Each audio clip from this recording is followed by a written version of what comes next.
কোণারকের মন্দিরের ভেতরে ঢোকার যে রাস্তাটা সেটা কিন্তু পুরো জমজমাট।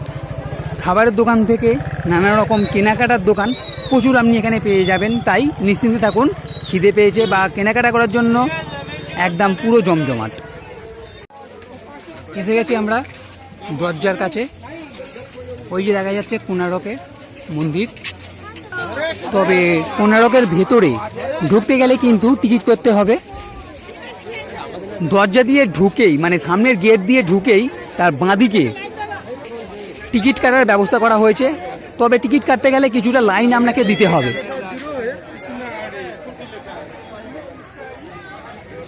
এবং কোণারক কখন আসবেন তার টাইমিংও এখানে দেওয়া আছে। লাইন দিয়ে আপনাকে এগোতে হবে এবং টিকিটের মূল্য হচ্ছে 40 টাকা। এই হচ্ছে টিকিট। এইরকম আপনাকে টিকিট দেবে। এই টিকিট নিয়ে আপনি সামনের দিকে এগিয়ে যাবেন, সেখানে ব্যবস্থা আছে, টিকিটগুলো তারা নিয়ে নেবে। এবং এখানে যারা অনলাইন টিকিট কাটতে চান তাদের জন্য ব্যবস্থা আছে। এই যে এদিকে অনলাইন টিকিট এবং এদিকে অফলাইন টিকিট, মানে আমার মতন যারা টিকিট কেটেছেন তারা এদিকে দাঁড়াবেন। এই যে এই জায়গাটিতে আপনার টিকিটগুলো নিয়ে নেবে। এবারে আমরা টিকিট দিয়ে ভেতরে ঢুকে পড়েছি।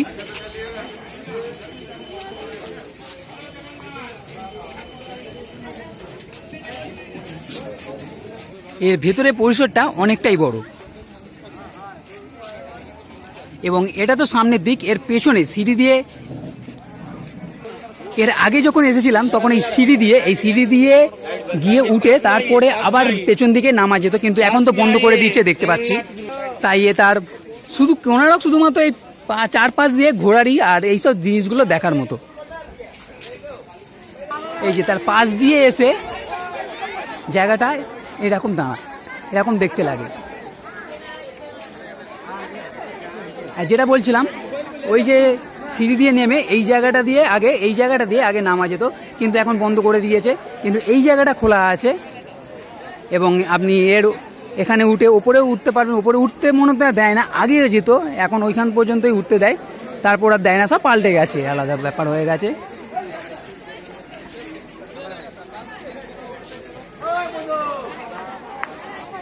তবে যতটুকু যাওয়া যায় আমি চেষ্টা করব।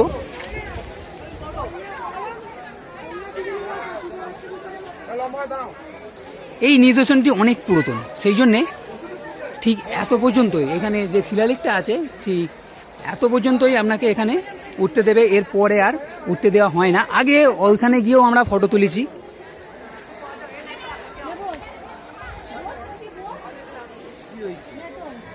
এবারে আমরা চলেছি এর পেছন দিকে।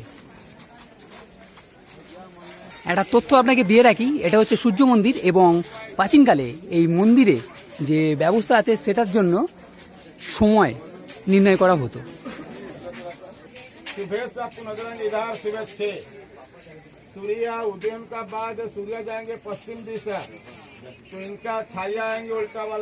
পেছন দিক থেকে ঠিক এরকম লাগে।